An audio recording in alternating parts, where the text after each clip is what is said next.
வணக்கம். இன்றைய சட்டக்கவசம் செய்திகள் வாசிப்பது தளபதி நித்யராஜ்.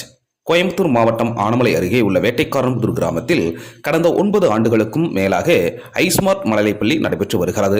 பள்ளியில் 100க்கும் மேற்பட்ட குழந்தைகள் பயின்று வருகின்றனர். இந்த ஆண்டு இப்பள்ளியில் ஆண்டு விழா பள்ளி வளாகத்தில் நடைபெற்றது. ஆண்டு விழாவை முன்னிட்டு குழந்தைகளின் கலை நிகழ்ச்சிகள் நடைபெற்றன. மேலும் பள்ளியில் பயின்ற மழலையர் மற்றும் குழந்தைகளுக்கு பட்டமளிப்பு விழா மிக சிறப்பாக நடைபெற்றது. இதில் சிறப்பு விருந்தினராக அருள்மிகு மாசாணியம்மன் திருக்கோவில் அறங்காவலர் குழு தலைவர் எஸ். முரளிகிருஷ்ணன் கலந்து கொண்டு மாணவர்களுக்கும் பதக்கங்கள் மற்றும் சான்றிதழ்களும் பரிசுகளும் வழங்கி பாராட்டினார். இந்நிகழ்ச்சியில் பள்ளியின் தாளாளர் கவிதா ராம்குமார் வரவேற்று பேசினார். பள்ளி ஆசிரியர்கள், பெற்றோர்கள் மற்றும் பொதுமக்கள் நிகழ்வில் கலந்து கொண்டனர். சட்டக்கவசம் செய்திகளுக்காக தலைமை நிருபர் ஏ. அப்பாஸ்.